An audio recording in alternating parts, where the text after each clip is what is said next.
Hello guys, welcome back to Maths Zone African Motives. We are still on our revisions and this is for our grade 10 mathematics, and we are going to consider the full paper revision.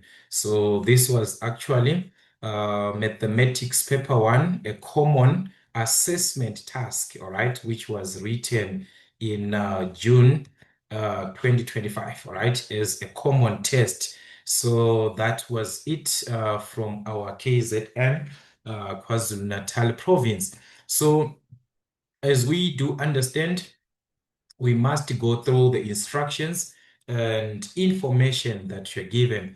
That is, this paper consists of 5 questions. Go through that, answer all the questions, and also the calculations must be properly shown. And the most important part, your answers are supposed to be correct to 2 decimal places unless stated otherwise. So you must go through the information. And as of the question paper, for those who need the question paper, just go through the description of the video. You go through the description of the video, or you go or you check the comment section, all right?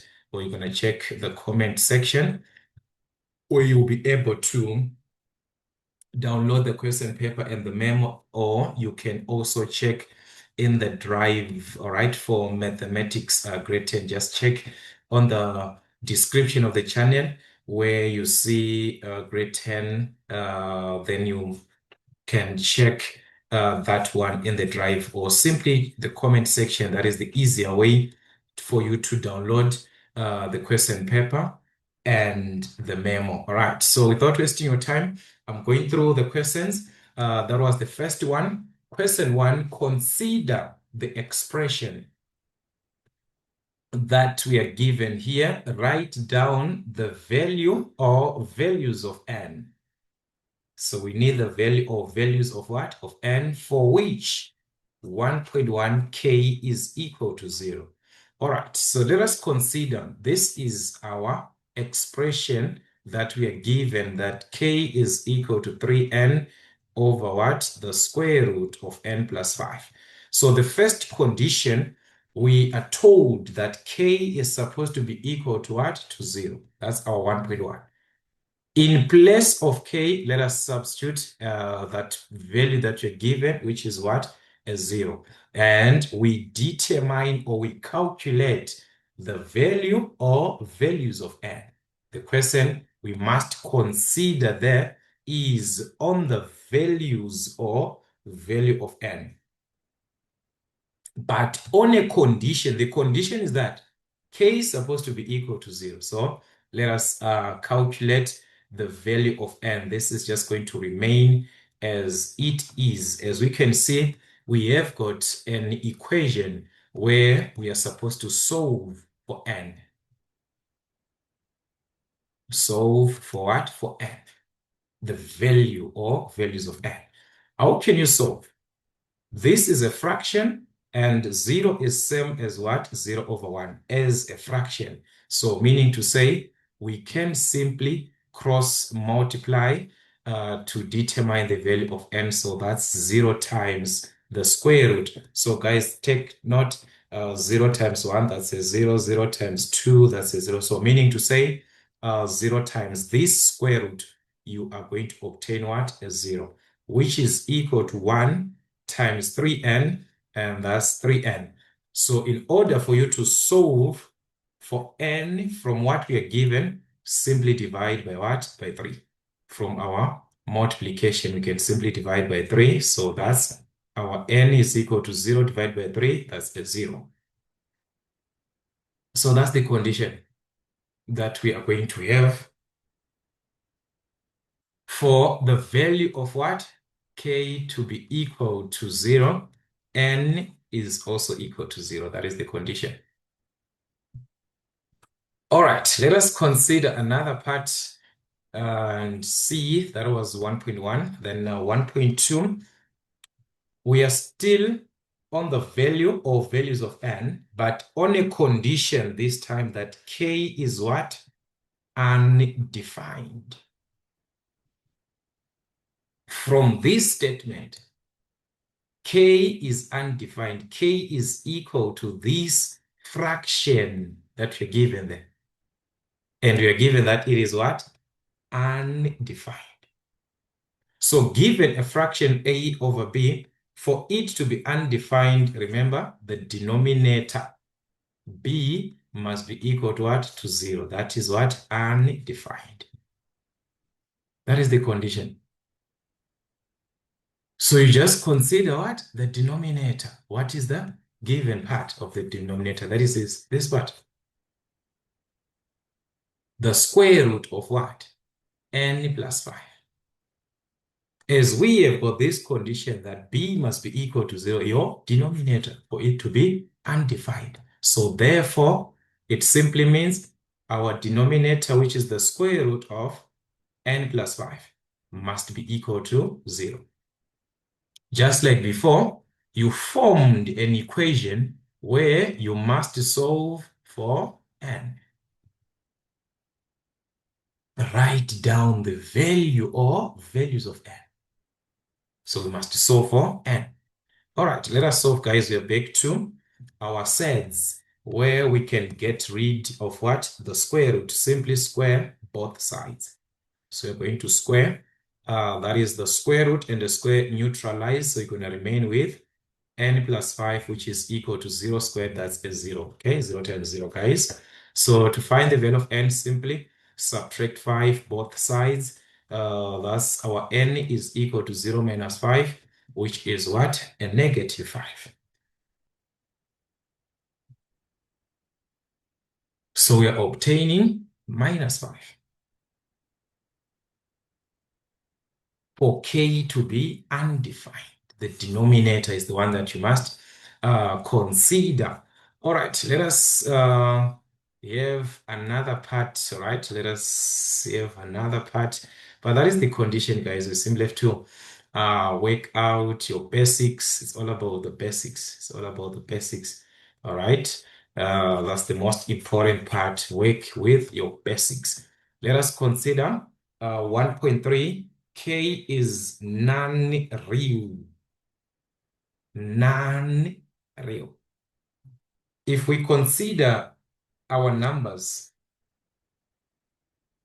we've got real numbers and non-reals that cannot be simplified.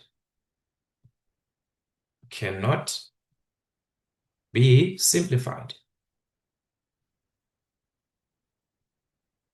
We are talking about square root of negative values, minus 3, square root of minus 2, something that cannot simplified. Square root of a negative 5. Square root of a negative 3 cannot be simplified.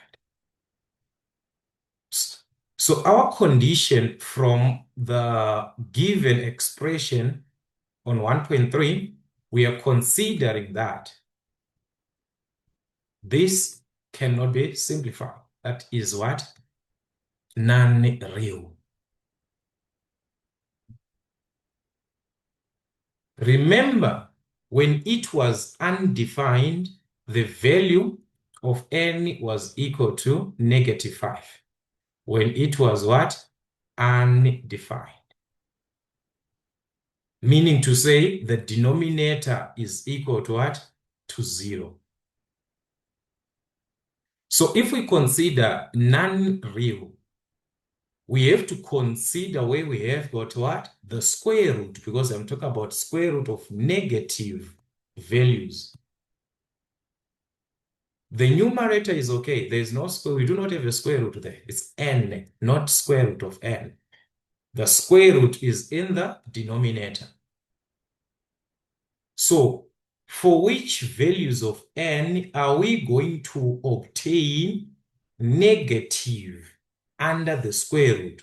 For which values of n? Remember, at negative 5, this condition here, for n is equal to minus 5, it was when it is what? Undefined, when you're saying this is equal to 0.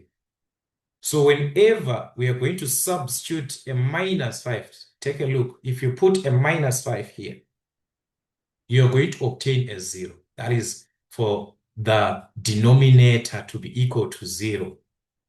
N is minus 5. That is what we obtained before. So meaning to say, in your own consideration, when n is -5, you obtain what? A 0.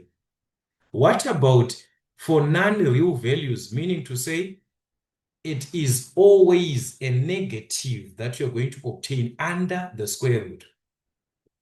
Meaning to say it's not only one value of n, they are now values of n. Comparing to -5. Are we going to be talking about these values to the positive, or are we going to talk about these values to the negative? For us to obtain what? A negative. Those are numbers such as -6, -7, -8. Those are the ones that will give us what? Negative values. Negative values. If you are to substitute -4, -3, -2, you're going to obtain positive values. Let's take -4 in place of n plus what? Plus 5. This is going to give us 1 and the square root of 1, meaning to say it's now a real number that you have. -3 plus 5, this is going to give us a 2. -2 plus a 5, this is going to give us a 3. So you see these values to the positive, as we are going to the positive to the right side, they are going to give us real values, something that can be simplified even by a calculator. But from -6, going this side to the left, these values will give us -6 in place of n plus what? Plus 5. This is going to give us -1, meaning to say we have got square root of a negative, something that cannot be simplified. All right, let's take -7. -7 plus 5, that's what? -2. Square root of what? A negative. Those are non-real values, non-real square root of -3. So for these values, -6, -7, -8, -9, and so on and so on. So we are not having a single value. We are not having a single value. There are so many values that we are referring to. So comparing to -5, where it is what? Undefined. We are saying the values of n, these -6, -7, -8, they are what? Less than 5. They're found on the left side of what? Of -5. So they are less than -5. So n must be less than -5 for us to have what? Non-real. For k to be non-real, it means the square root will be a negative for any value, choose any value, guys, that you want. Any value that is less than -5, -6, -7, -8, -9, anyone, you're going to see that the number that will remain under the square root here is going to be a negative value, and thus non-real. So that is the condition that we're having there. All right, so the answer was going to be n is supposed to be what? Less than -5. Let us consider another section, which is now question number 2. And 2.1, you're given to simplify the following expressions fully. Simplify. All right, as we can see, this is expansion of brackets. 2.11, we are given. All right, let us consider this. That is 4p. Okay, let me just try to reduce here a little bit. So this is 4p into 2 minus 5x. Simply, we have to expand our brackets. All right, that is distribute by the term outside of what? Outside of the bracket, which is the 4p. They're supposed to multiply each and every term inside the bracket. So you must multiply to +2, then you multiply to what? -5x. These are the two terms that we have inside the bracket. So that is the consideration actually that you're going to have when you are working with this. All right. So let us just expand 4p times 2. That's 4 times 2, the constants together, or the coefficients. 4 times 2 is going to be 8. Then we've got p remaining. Then we have got 4p multiplying negative 5x.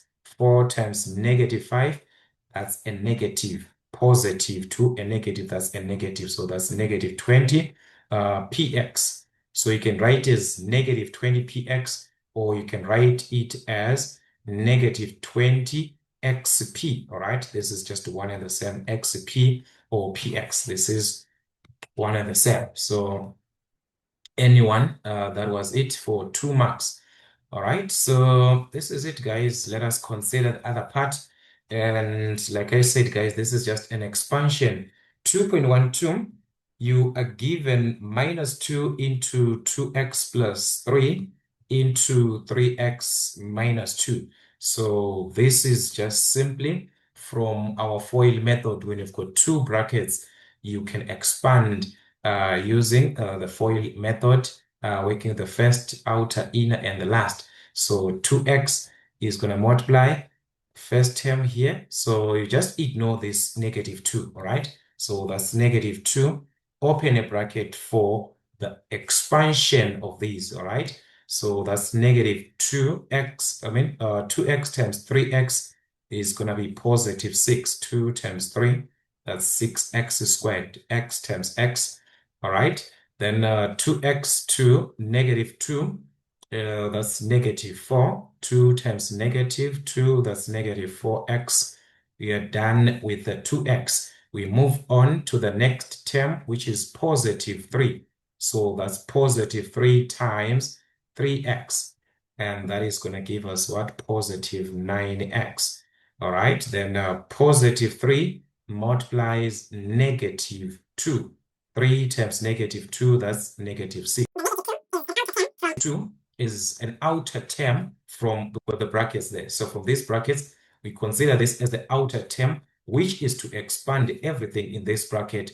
But before that, you can even just try to simplify here. As you can see, we have got what? Like terms. So we can just try to collect the like terms, the negative 4x and positive 9x. These are like terms. We've got the same variable and same power on that x, not x squared. X squared is not a like term to this because of what? The power. It carries the power of 2. All right, so you consider these two. Negative 4 plus 9, that's going to be positive 5x minus 6. Then with the negative 2 outside, expand, multiplying each term. Negative 2 times 6, that's negative 12x squared. Negative 2 and 5, that's negative 10x. Negative 2 and negative 6, that's going to be positive 12. You can even use the calculator for multiplication in case that you're confused with this positive, negative.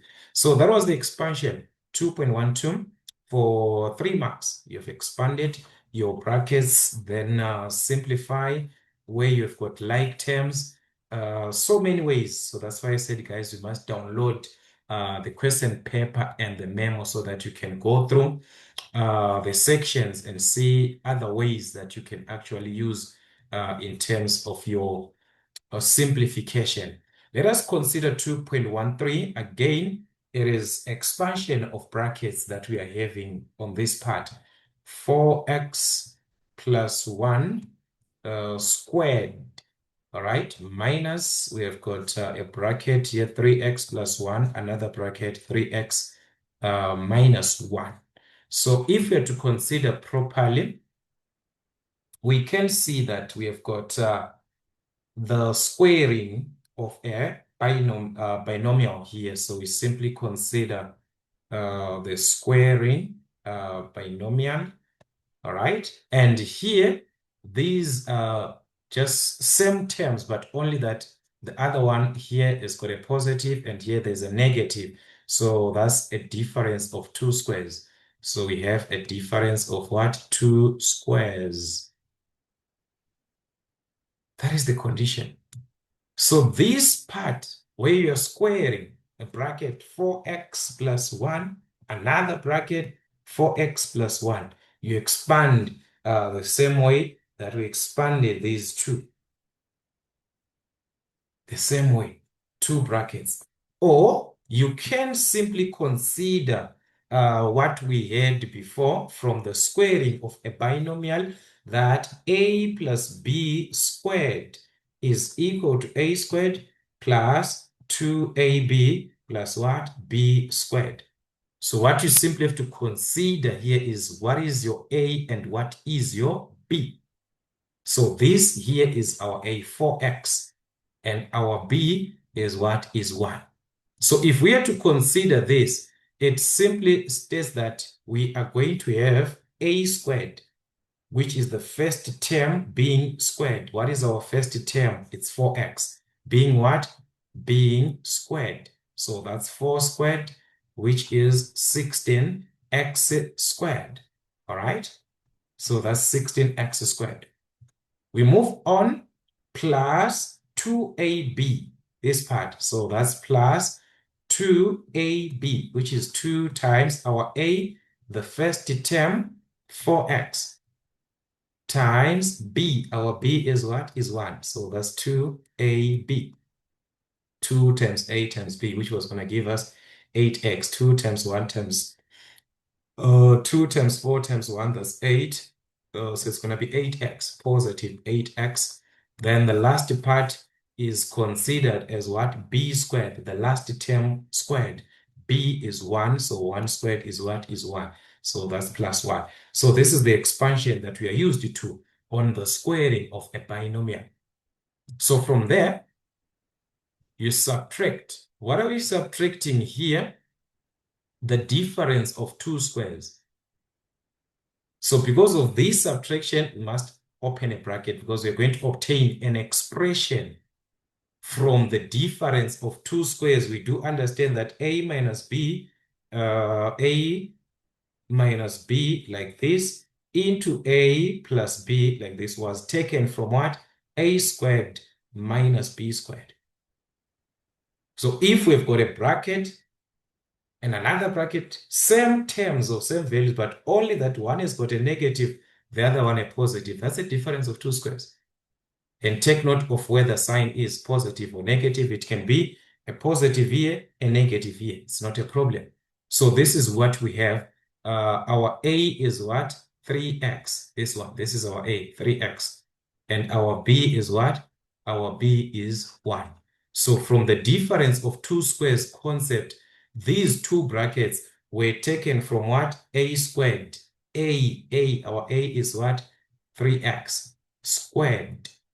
So 3x squared, 3 squared, that is 9x squared. All right? So that was going to give us 9x squared minus b squared. Minus our b is what? Our b is 1. So that's 1 squared, which is 1. So that is it from our difference of two squares. Or you can simply expand these two brackets properly the same way that you're used to. You're still going to obtain same answers, guys. 3x times 3x, 9x squared, 3x times 1, 3x, 1 times 3x, that's 3. Oh, sorry, I put both positive. The other one is supposed to be negative here. So 3x times 3x, that's 9x squared, times 1, negative 3x, sorry, that's negative 1. 1 times 3x, positive, times negative 1, that's a negative 1. Then collecting the like terms, that was going to be minus 3 plus 3, that's a 0. This cancels. So you're left with what? Negative 1. Exactly what you have here.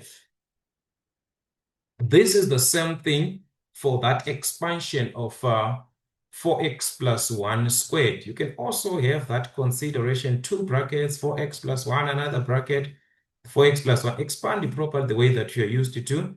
16x squared plus 4x, 1 and 4, 4x, 1 and 1, that's 1. Then you add, considering the like terms, 4 plus 4, that's what? 8x plus 1, the same answer that you obtained here from a direct expansion. So these expansions simply are used to make our calculations easier. But if you do not understand, expand the way that you are used to. All right. Now that we've got a negative, what is left here is simply to consider expansion of brackets by that negative. Negative times 9x squared, negative 9x squared, negative times negative here, that is going to be positive 1. Then collect your like terms, all right? Collect like terms, simply consider simplification of like terms, where in our case, we have got this part of x squared and x squared. So that's 16 minus what? Minus 9. 16 minus 9, that is what you're going to have, which is 7. So that's 7x squared. 8x, we do not have any part with x. So that's 8x remains as it is. Then we've got 1 and 1. These are constants, 1 plus 1. And that was going to give us what? A 2. So that is the condition here, plus 2. All right. So that is the condition you're done. So after expanding the brackets, do not forget to simplify further. So the simplification part, in order for you to simplify, you consider the like terms, all right? Collect like, I just said terms here. These are what? These are like what? Like terms. All right. So that was it on question 2.13. Then 2.2 with 3 marks, that was factorize. The previous part, it was expansion of brackets. Now, factorize. We must have brackets at the end, but we have brackets already. So it means in these two brackets, there was supposed to be a common bracket. There was supposed to be a common bracket, x squared into x minus 1 plus 25 into 1 minus x. So take note, these two brackets are not the same. This is positive x. This is negative. So take note, this is negative x. This is negative 1. This is positive 1. These brackets are not the same. But we can rewrite one of these brackets in terms of the other from the concept that if you're given y minus x, it is the same when we factor out a negative. X becomes a positive, y becomes a negative. The moment you factor out a negative, these two changes their sign. So if we're to consider that, because these two brackets are not the same and we want to make them to be the same, let us rewrite the second bracket in terms of the first as this one. So we must rewrite 1 minus x as x minus 1. It is possible from this factorization. Because the moment, all right, let me rewrite this and say, the moment you factor out a negative, you have to say it's a negative that you factored out. It means x becomes a positive from here. X becomes what? A positive. 1 becomes what? A negative. This is the concept, x minus y. It was y minus x. Now it's x minus y. X is a positive now. It changes the sign. But remember, there was a positive 25 here outside of the bracket. So if you multiply these two, it is going to give us negative 25. 25 times a negative, that's negative 25 into x minus 1. So these two brackets are exactly the same now. X minus 1, x minus 1. From this idea of your factorization, guys, we can rewrite one bracket as the other one. Once these two brackets are exactly the same as we can see, we can now factor out. Remember, it's what? Factorize. So you can factor out the common bracket. You can factor out what? The common bracket, which is what? X minus 1. So if you factor out this x minus 1 as a bracket, what is going to remain if we factor out x minus 1? You're going to remain with x squared for the first part. And here, if we factor out x minus 1, you're going to remain with what? A negative 25. You have factorized, but not completely as given there. Why? Because what we have inside the second bracket here can be factorized further, because this is what? A difference of 2 squares. We've got a difference of what? 2 squares. A difference of what? 2 squares. This is what we have. A squared minus b squared. The one that we said was taken from a minus b into a plus b. So if we check x squared, 25, this 25 here is same as what? 5 squared. A minus a squared minus b squared. So meaning to say it can be factorized further by having two brackets, x and what? And 5. X squared, 5 squared. So one is going to add, another one is going to subtract x minus 5, another one x plus what? Plus 5, or x plus 5, x minus 5. The square root of x squared, it's x. The square root of 25 is what? Is 5. But one is positive, another one is negative. You have what? Factorized completely,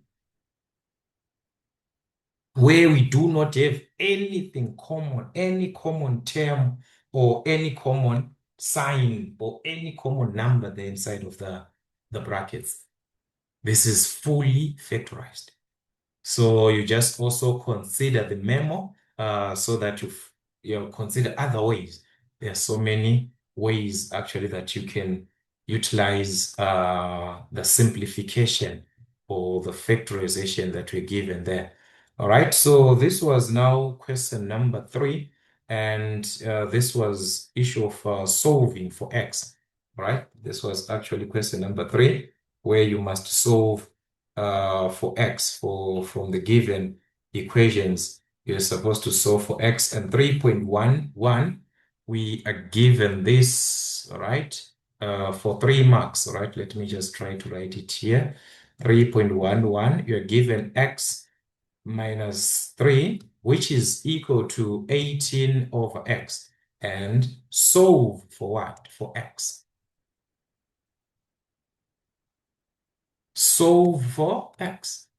So as we have got a fraction, let us consider the first part here as a fraction. The whole part is same as what? Over 1. We haven't changed anything because 2 over 1 is equal to 2. So x minus 3 over 1 remains as what? X minus 3. We haven't changed anything, but this allows us to cross multiply. So x is going to multiply x minus 3. And 1 is going to multiply what? Is going to multiply 18. So distributing the bracket by x, we are going to obtain x squared, x times negative 3, negative 3x, which is equal to 1 times 18. That's 18. That's a quadratic equation where the highest power is what? Is 2. So remember the format of a quadratic equation. Ax squared plus bx plus c must be equal to 0. So one of the sides is supposed to be equal to 0. So as we have got these two terms, let us just take the 18, guys, to the other side. So it is going to be what?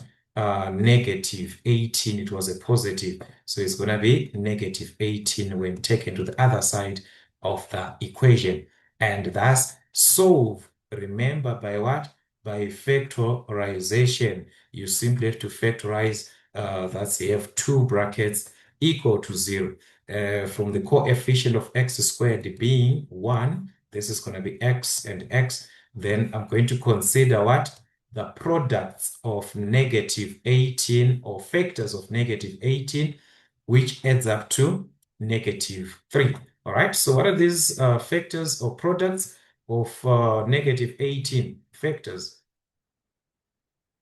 All right, so we need factors or what? Products of -18. -18, right? There are so many factors, 18 and 1, 8, -18.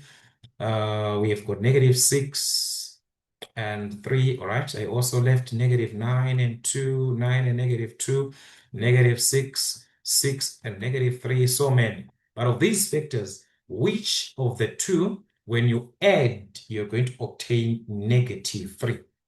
That's -6 and +3. If you add these two, you're going to obtain a -3. -6 plus 3, that's what?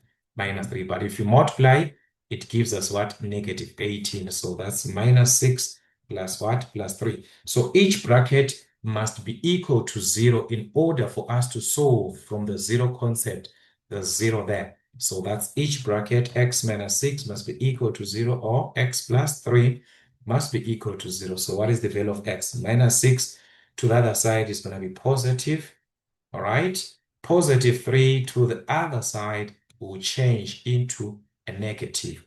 So those are values of what? Of x from our given equation. All right, then 3.12, that's an inequality that you're given. And for the values of x, which are real numbers, and also represent your answer on a number line, that was 3.12. All right, so let us see, guys, we are given 2 minus x is greater than or equal to -3, but less than 0. All right, so let us consider the constant, or this 2 here. To this side and to the other side, it means it was going to be -2 here, -2 there. All right, -3 minus 2, that's -5. Then you're going to remain, the moment you do this, you are going to remain with what? A -x. The moment you transpose that, you're going to remain with the -x. All right, which is -x less than 0 minus 2, that's a -2. All right, to get rid of the negative, you have to divide by what? -1.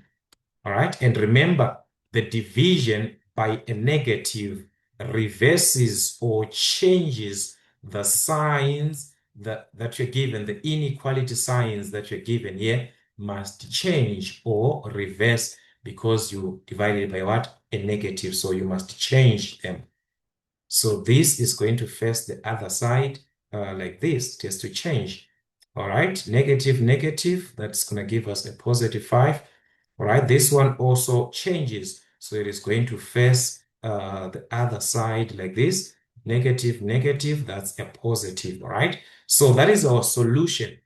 But this solution must be presented, all right? Remember, the presentation must be x is greater than a, less than b. X greater than a, but less than b. So our x is greater than what? As we can see, guys, x greater than, it is open to this, to greater, it is pointing to. X is greater than 2. So you write it that way, x is greater than 2.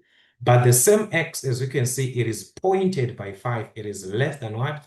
It is less than or equal to 5. So that is the final presentation that you can have, and not forgetting the number line from what we have from the values of x.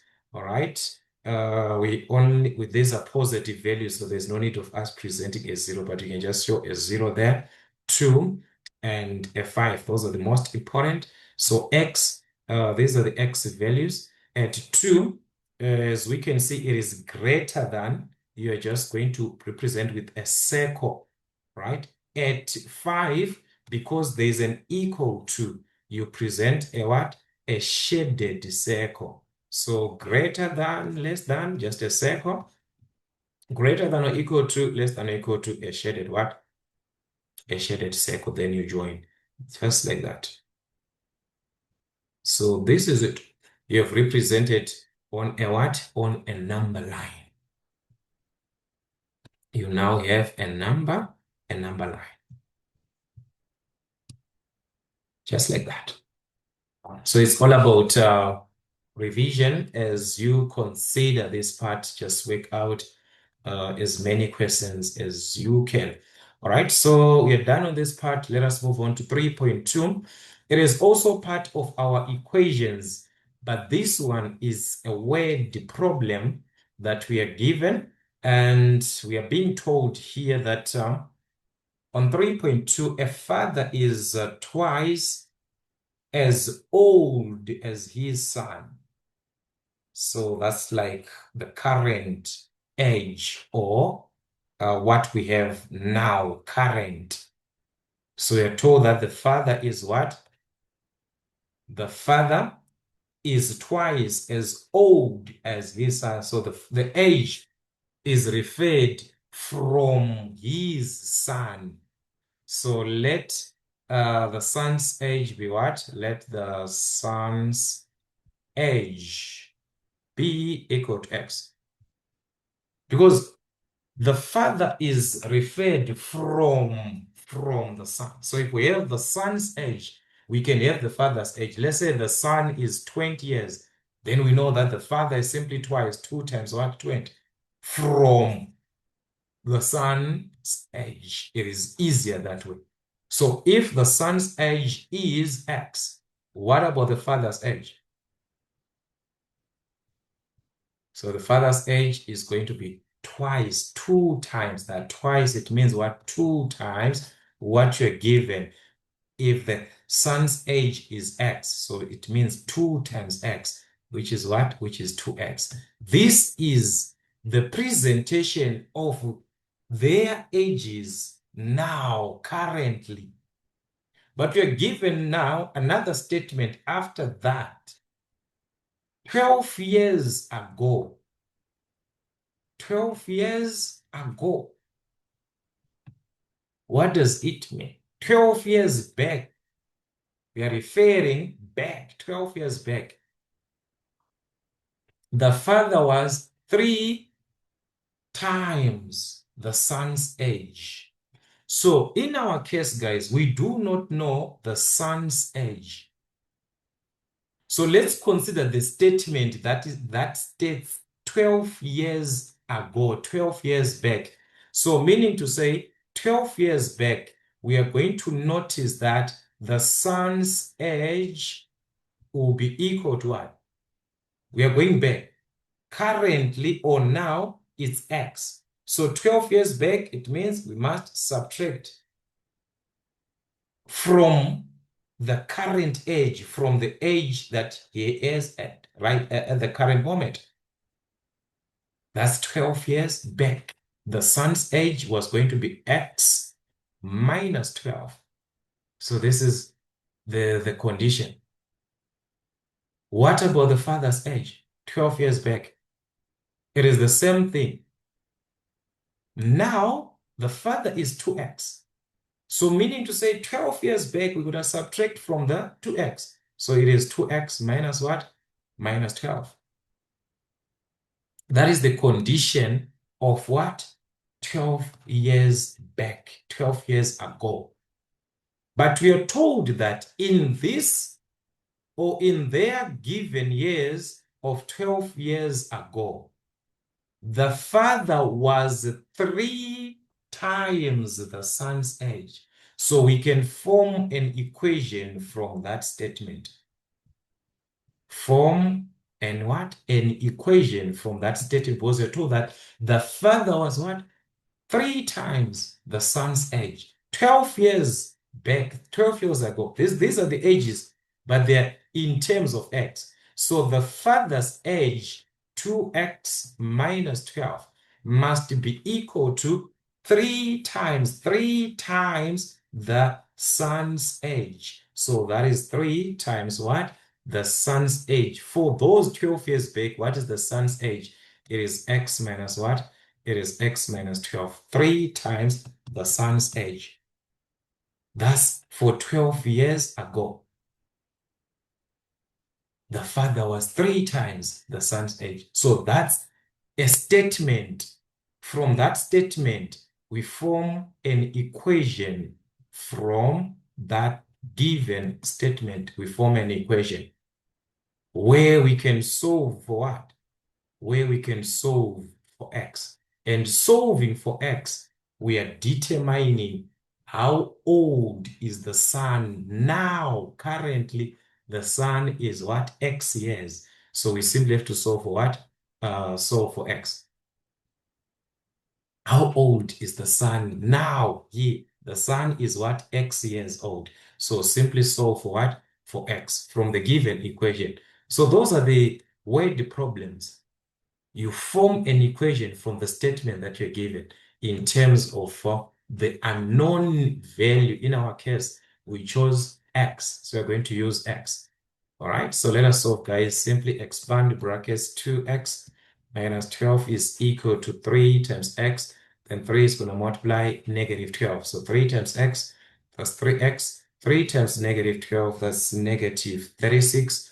We can collect our like terms in this case, considering the like terms, the 3x to the other side is going to be a negative 2x minus 3x is equal to negative 36.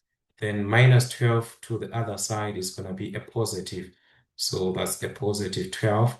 Then that means 2 minus 3, that's negative 1x. So negative x is equal to negative 36 plus 12. That's negative 24. So simply divide by that negative 1. X is equal to what? 24. Remember, x represents the son's age. Now, at a now condition, the son's age is what? Is x. So therefore, we have answered the question. So that's the son is what? Is 24 years now. Currently, we are not asked about the father's age. It is the son. Answer the question. So exam, it is not what you know. It is about what you are being asked. Answer the question properly. Understand the question. The given information, you form an equation from there. All right, let us consider 3.3. Another part of the question where we have got a statement and another statement and another part that we are being asked to determine from these statements. If x cubed, so a statement that you're given as if it must be used somewhere. X cubed plus 1 over x cubed is given that it is equal to what? It is equal to positive 12. 1 over x cubed is equal to 12. All right, that's an equation. And x squared plus 1 over x squared is equal to 7. All right, let us just try to figure out x squared plus 1 over x squared is equal to 7. Then find this. All right, determine the value of x squared plus, sorry, this is just x. All right, the value of x plus 1 over x. Now they added 3 there. All right, so take note. We are supposed to just work in with this, just like x squared plus 1 over x squared, x cubed plus 1 over x cubed. So let us just find x plus 1 over x. From that answer, we simply have to add what? To add 3. All right, so that is the whole idea. How can we determine x plus 1 over x from what we're given here? From the first one, all right, from the first one, we can factorize. Let's try to factorize because we need x plus 1 over x. The second one cannot be factorized. This one cannot be factorized. We do not have a sum of 2 squares. A squared plus b squared cannot be factorized. All right. So here, factorization cannot happen. But the first one can be factorized because we have got the factorization of what? Sum of two cubes. Sum of two cubes. This can be factorized. Thus, x cubed here. X cubed plus 1 over x cubed. It is the same as 1 over x to the exponent of 3, like this. So it is the condition of a sum of what? Two cubes, where you've got, all right, let me just write it down, where you've got x cubed plus y cubed being factorized as what? X plus y, all right, into x squared plus x, that is going to be negative. This one changes into a negative xy plus y squared. So it's all about the first and last term condition, the first term being x, the last term being y. In our case, our first term is what? So that is what you just have to consider, guys. Your factorization is just factorization that you are having here.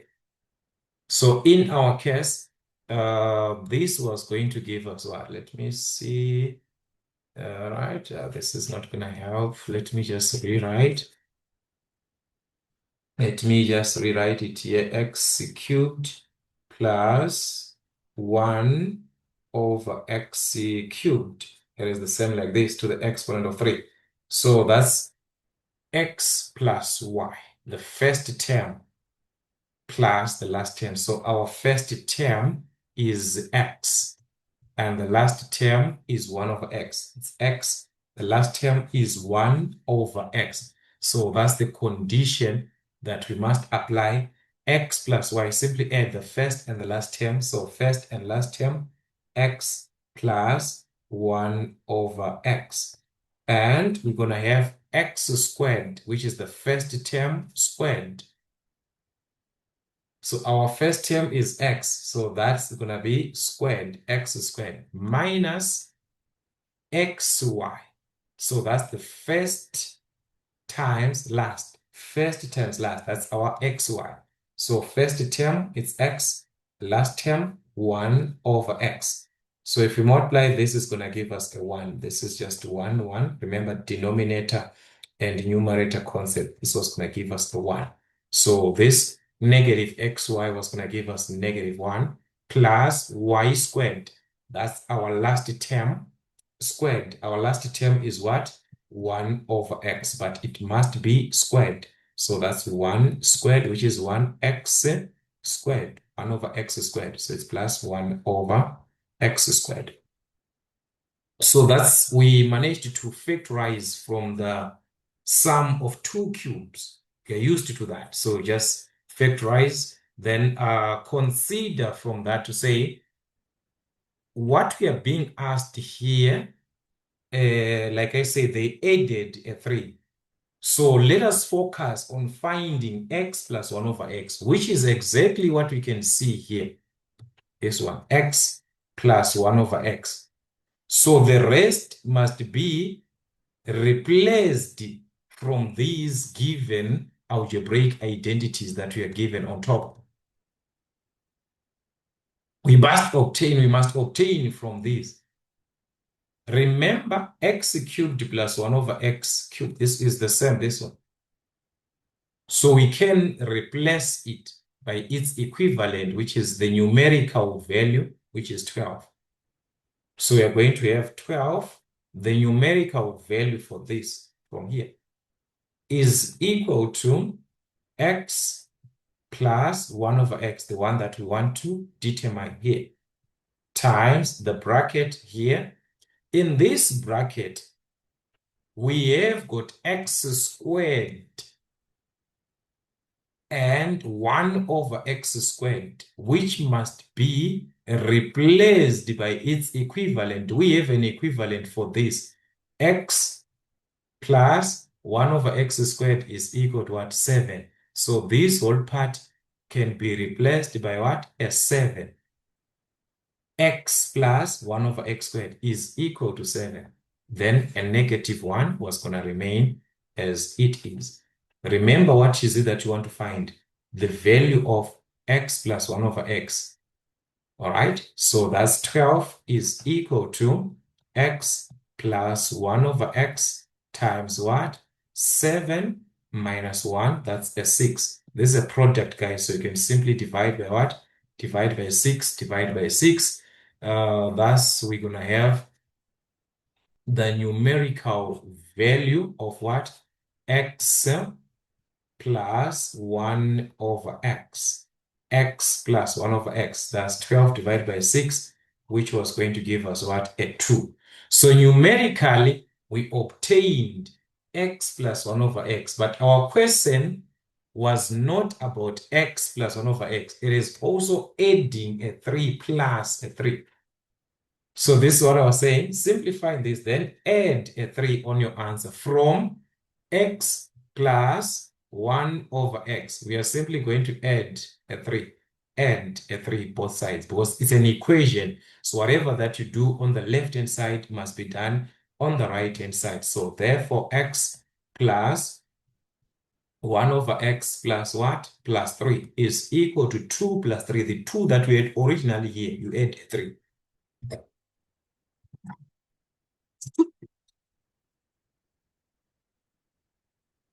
So that is the condition. We are going to obtain what? A positive 5. So this is it. X plus 1 over x plus 3 must be equal to what? Must be equal to 5. That is how you play around with these typical questions.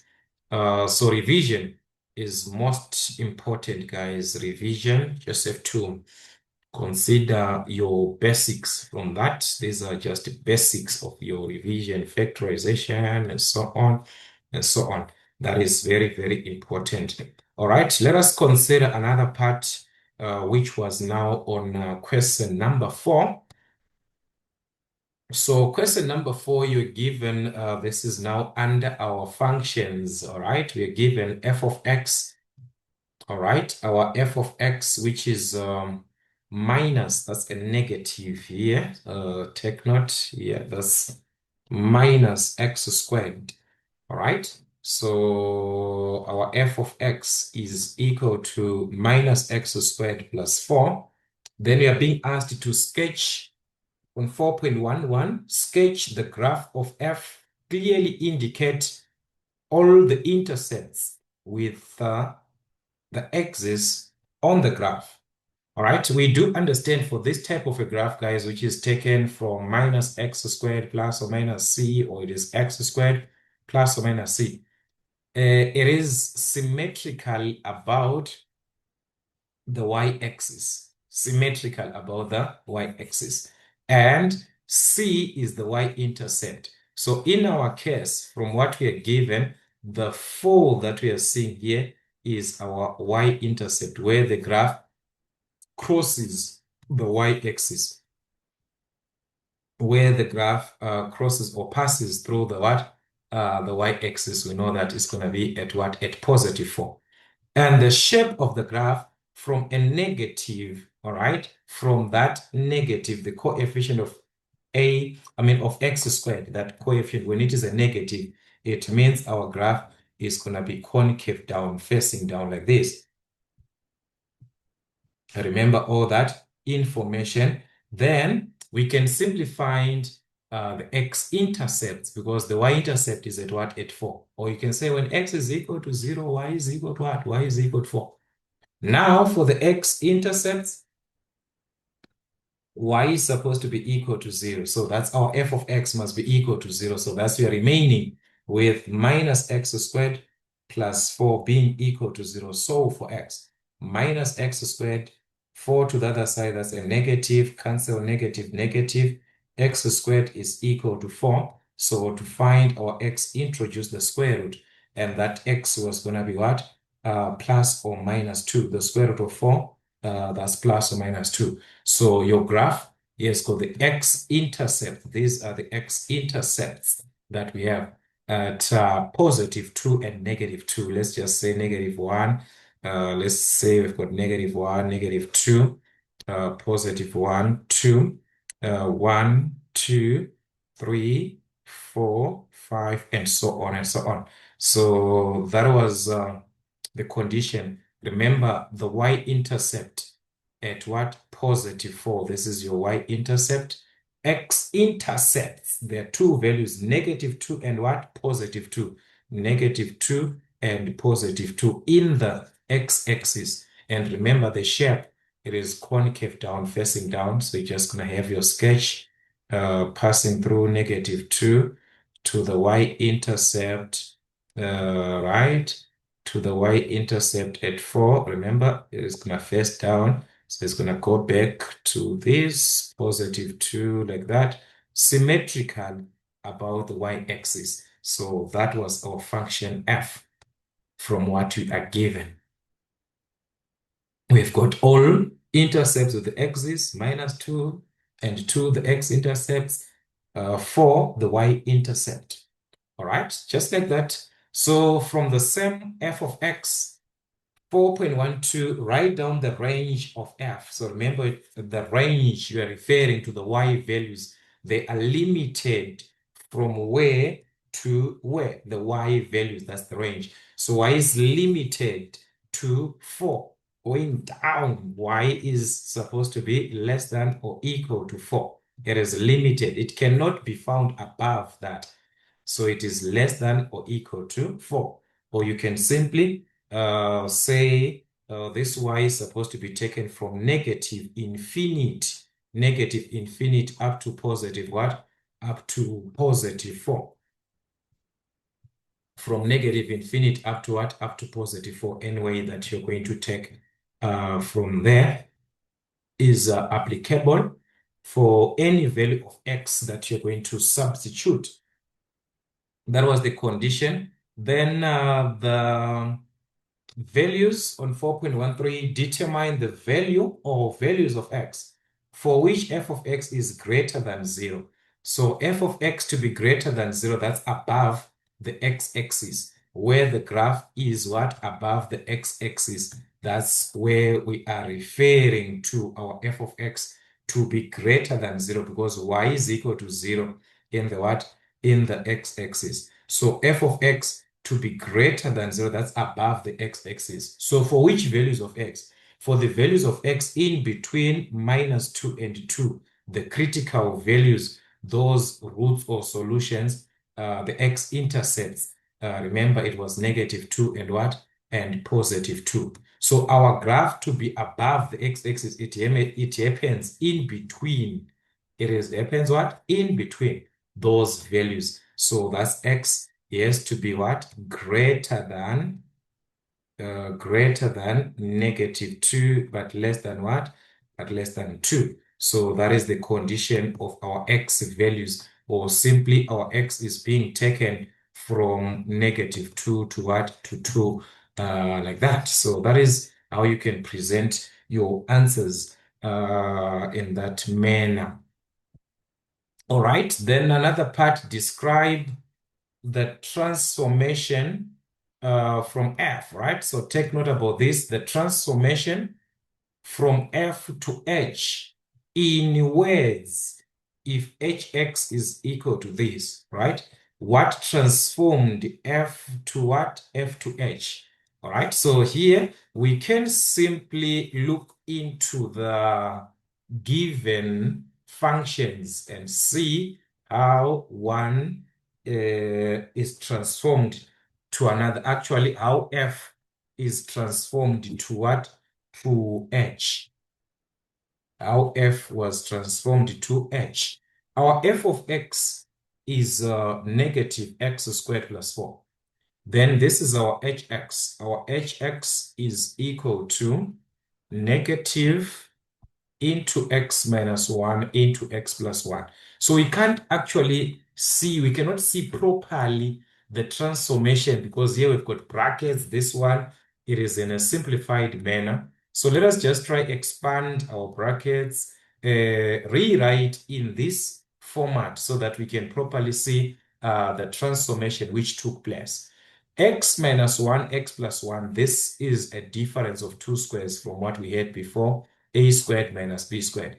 So it was taken from x squared minus 1 squared, which is simply x squared minus 1. So that's our hx. multiplying by the negative outside the bracket, it was going to be negative times x squared, negative x squared times negative 1. That's a positive 1. So let's compare. Our hx is minus x squared plus 1. If you take a look from our f of x, the first part here, minus x squared, exactly what we had before here, exactly what we had. So we're asking ourselves, what actually happened now to obtain this hx from f of x, f to h? It means h was taken from. So writing hx from what? From f of x, it is going to be written as minus x squared plus 4. So from this f of x, this is our f of x, guys. This is our f of x. What happened in order for us to obtain this one here? Because that is the only difference that we have. This is minus x squared. Also, this is minus x squared. So to obtain this one, what happened? We simply subtracted a 3 from 4. 4 minus 3 gives us what? Gives us a 1. So our hx, as it was taken from f of x, it simply means this whole party that we see represents f of x. Originally here, this is our f of x as it was. Then we simply subtracted a what? A 3 from there so that we can obtain what? 1. 4 minus 3 gives us what? A 1. So it simply means our hx from f of x, it simply means what? F of x minus 3. This is f of x, remember. So what is this transformation, guys? F of x minus 3. The original function, we are subtracting 3 from the original function. Thus, the graph simply was shifted 3 units going down. F of x minus 3. 4 minus 3. These are y values that are being affected. The graph, it is just like this, all right? Another thing that you can simply use without this part here, like to say it was f of x minus 3, all right? You can also do it this way. Another way that you can tell f of x, it was at positive 4. F of x was at what? Positive 4. It was like this, at positive 4. This was our f. Our h, it's minus x squared plus 1. What simply changed is the y-intercept. The y-intercept is now at what? The y-intercept is now at positive 1. This is our h. So we are saying what happened from f to h. What happened? We simply moved from 4 to 1. We are moving what? Horizontal. We are moving down vertically. So this is a shift of how many units? 4 minus 1. That is what? 3 units. Exactly the same explanation that I was saying. A translation or a shift of what? 3 units downwards. This is what we can see from our f of x. So we can tell it from the graph to say, all right, the y-intercept, you just work with the y-intercept. The y-intercept is at what? Positive 4 for f. The y-intercept for h is at what? It's at positive 1. So what happened from f going to h, from, this is your starting point, f to h. You are moving 3 units going down. That is our transformation. All right, so we can say, therefore, we can simply say that's a shift. We have got a shift. That's a shift. We have got a shift or a translation. A shift or a translation of what? 3 units. 3 units, the minus 3. 3 units downwards, going down. 3 units going down. That's the presentation of the transformation, what happened from the original function f of x to give us hx. Write them in the same format, expand brackets. From that, you can tell what actually happened from one to another one according to what you're given. So that is it. Or you can simply work with the graph, just sketch the graph, then you can say, all right, it was simply shifted 3 units going down from 4 to 1. That is the idea. Then 4.2, we were given to determine the equation of the function kx. All right, that's 4.2. Our kx is equal to a over x plus q with the horizontal asymptote and y is equal to 3. So y is equal to 3 is an asymptote. Simply put it in place of q. These are the y values. So it means kx is equal to a over x plus what? Plus 3, the y value. So what we need here is to find the value of a. How can we find the value of a? They gave us another statement. The line f of x is equal to x plus 2 intersects with the graph of what? Of k. This graph of k, and there's another line, they do intersect. Where they intersect is at point 2, 4. That's a point of what? A point of intersection. Remember, guys, the point of intersection simply means is the same. This point 2, 4 lies on kx and f of x at the same time. It lies on these two graphs. At the point of intersection, the two graphs are equal. So we are given this 0.24 as an advantage to use because this 0.24, as it lies on f of x, it also lies on what? On kx. So if it lies on kx, we can use it to our advantage because we are saying we are given the value of x and the value of y. So we can find a from there.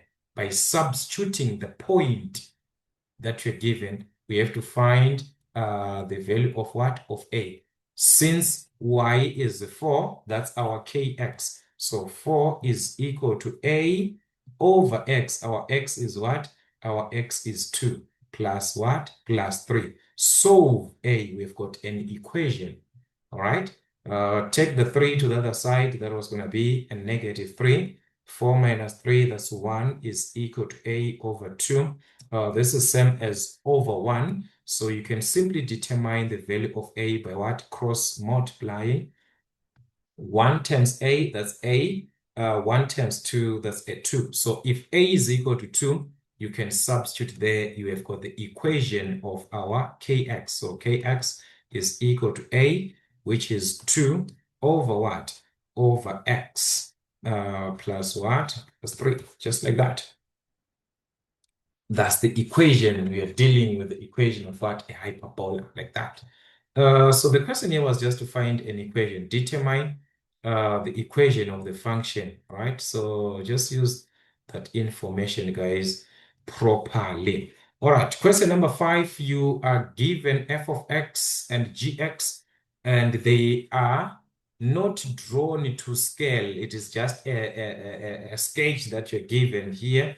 That's our f, the straight line, and the g, which is the hyperbolas we are given, and that's the x and the y-axis. So this point will be at 0 where these two meet. All right, then you're given that these two graphs, you've got R and S as points of what? Intersection. So that's R and S are the points of intersection, R here and this point S, all right? Then also we're given DBQ is a line perpendicular to the x-axis. So that's DBQ. This line is what? Perpendicular to the x-axis, meaning it is found at 90 degrees. So throughout this line, at Q, we are given the value of x, it's -1. So it means throughout this line, x is equal to what? -1. Lines parallel lines perpendicular to x-axis are given as x is equal to 0, x is equal to 1, x is equal to -1, like that. So that line, since we have got the value of x here, this one to this one, what is the value of x? X is -1 throughout the line.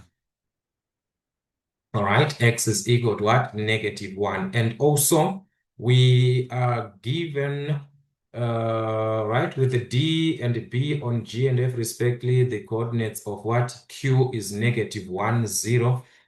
So that is the point where we are taking this Q -1, 0. So like I say, this -1 is going to be throughout the line.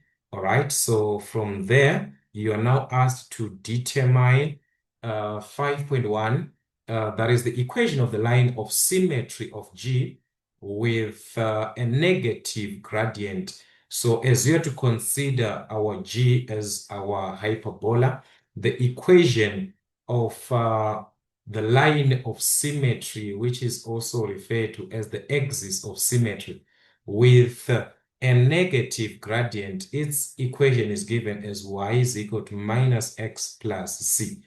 For a positive gradient, y is equal to x plus c, positive x. Negative gradient, negative x. So what you need is to find the value of c. But what happens is that whether the line has got a negative gradient or it has a positive gradient, these two, they pass through the what we refer to as the asymptotes. Asymptotes. So for the asymptotes, we can see that our x, from what we are given, all right, from our f of x, from our gx,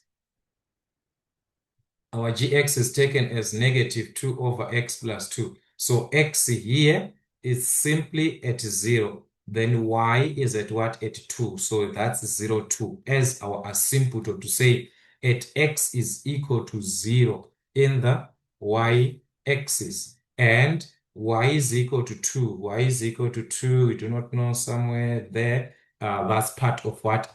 Of the asymptote.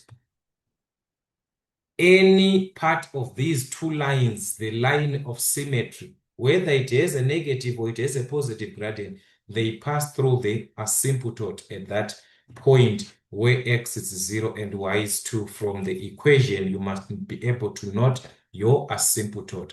So you use that to the advantage, the part of what? Of our asymptote. We are given the x and y value. So this will help us to find the value of what? Of c. From y, which is 2, our x is what? It's a 0 there. So find what? Find the value of c. Solve c.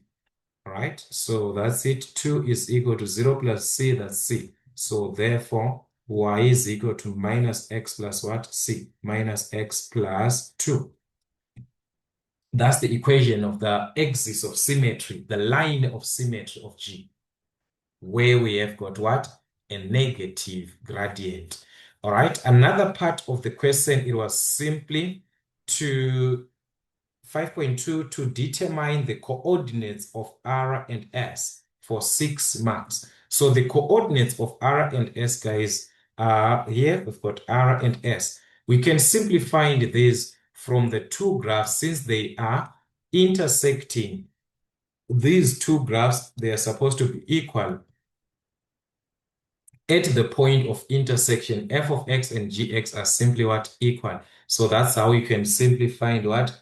That's how you can simply find these coordinates, because at the point of intersection, the two graphs are equal. F of x must be equal to what? To gx at the what? At the point of intersection. So if that is the case, let us just equate the two graphs. -x plus 1 is supposed to be equal to gx minus 2 over x plus what? Plus 2. That's an equation that you have formed. So from this equation, simply solve for x, all right? Let us consider this is +2. We can simply take it to the other side of the equation. So it's going to be -2 there. So it's minus x, 1 minus 2, that's minus 1, equal to minus 2 over x. So we have removed this. This can be written as a fraction, so that's over 1. So we can simply cross multiply. All right, just like that. You can simply cross multiply. So x is going to multiply minus x minus 1. 1 times -2, -2. Expanding brackets, that's negative x squared. Negative x is equal to -2. Remember the format here of a quadratic equation, the highest power being 2. Ax squared plus bx plus c is equal to 0. One side must be equal to 0. So moving the -2 to the other side, it was going to be a positive. So that's positive 2 is equal to 0. We can solve for x, but we can at the same time avoid that x squared to be negative. Simply divide by negative throughout your equation. So this will be positive x squared, positive x, positive 2 to -1, that's a -2 equal to 0. So how can I solve for x? By what? By factorization. We simply need two brackets that we are going to consider. Since the coefficient of x squared is 1, this was going to be x and x here. So what are the factors or products of what? -2, which will give us the coefficient of x. And what is the coefficient of x? It simply means that's a 1. If you're not given the number, that's a 1, positive 1. So we need factors, products of -2. What are these? Factors of what? -2. -2 and 1, 2 and -1. But of these, which part, when we add, we are going to obtain what? Positive 1. That's 2 and -1. If we add here, this is going to give us what? A positive 1. So that's 2, positive 2, and what? -1.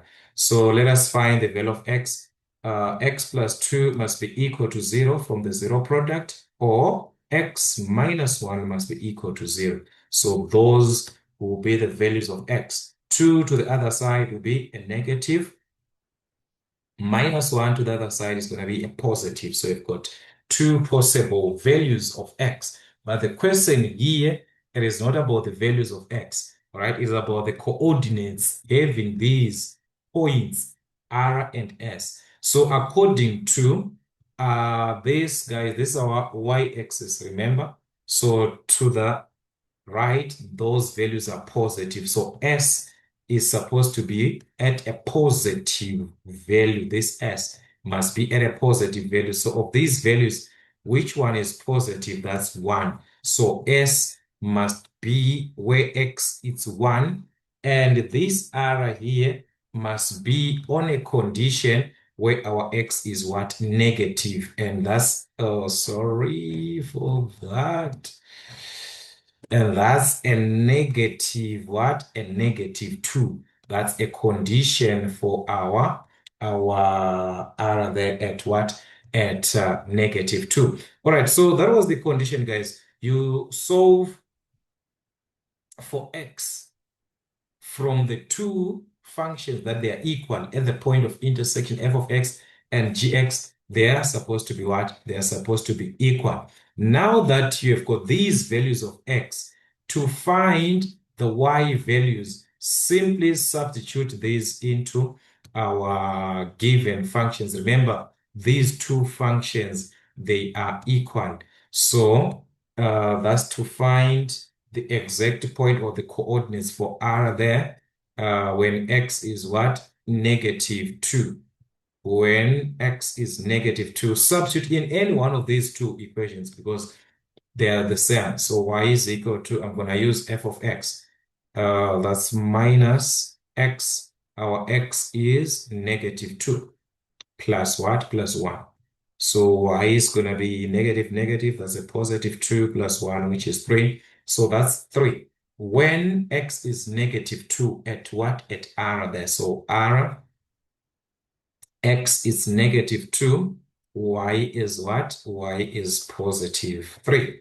All right, then we do the same thing for the point S, but S here, guys, is an advantage because it lies in the what? In the x-axis. And in the x-axis, we know that y is equal to 0. So at the point where S is, there's no need for you to substitute.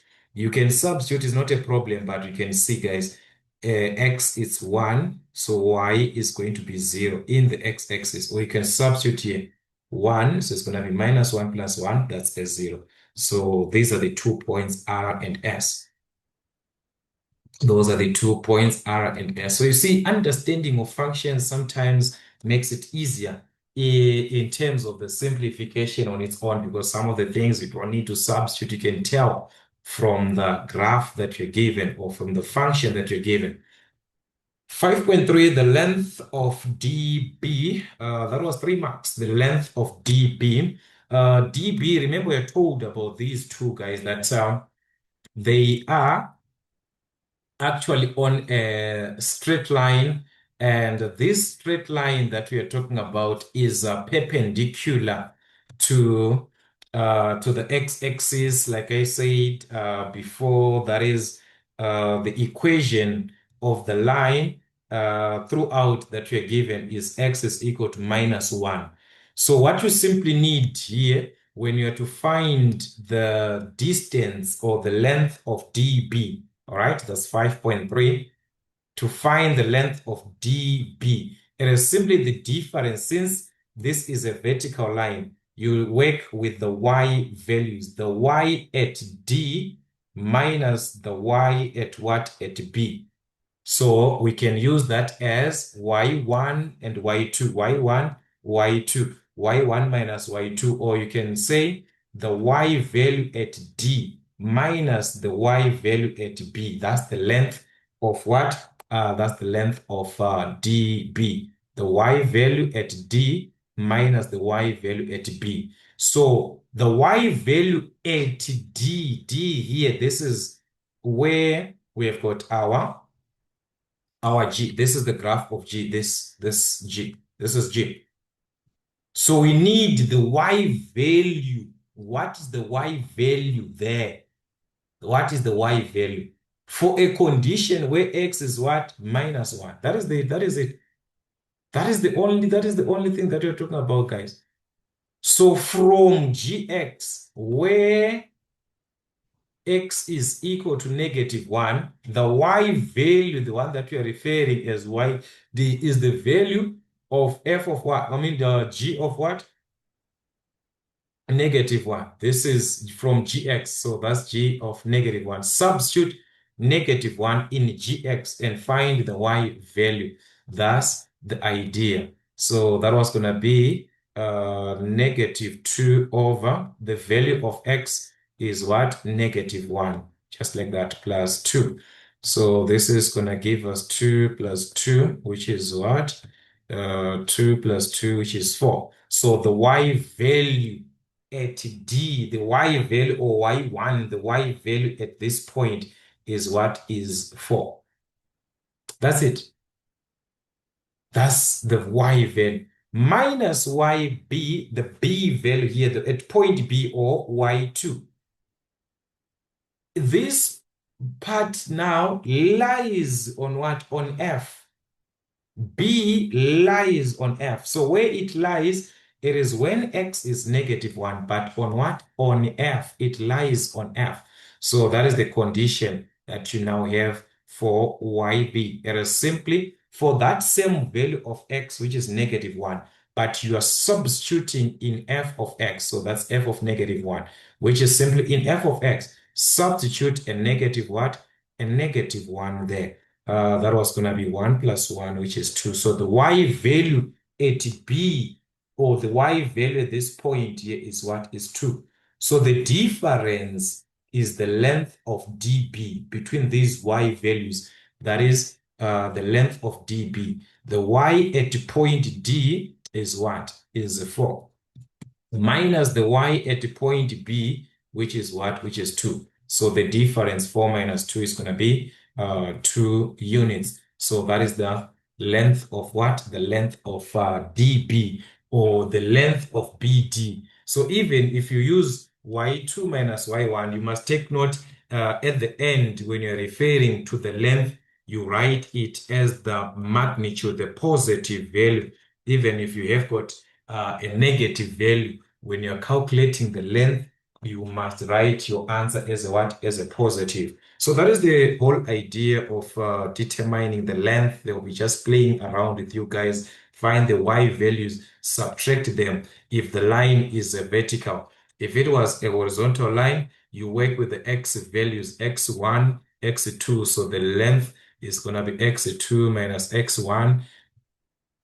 For this one, a vertical line, y2 minus y1, that is the length. So that is the whole idea. So whenever you've got a vertical line, you work with y values. A horizontal line, you use what? X values to determine the length of a line, the length of a line. So that was it for this question paper. You just need to work out as many question papers as you can. As we do understand, guys, revision is most important, all right? Just try to do as many question papers that can help you. And also check out the playlist for these June revisions, all right? Just go through the playlist and see other revisions that we have done before, because these questions, as you can see, they're just similar, guys. So that was it for 50 marks. We're going to look into other questions till we meet again.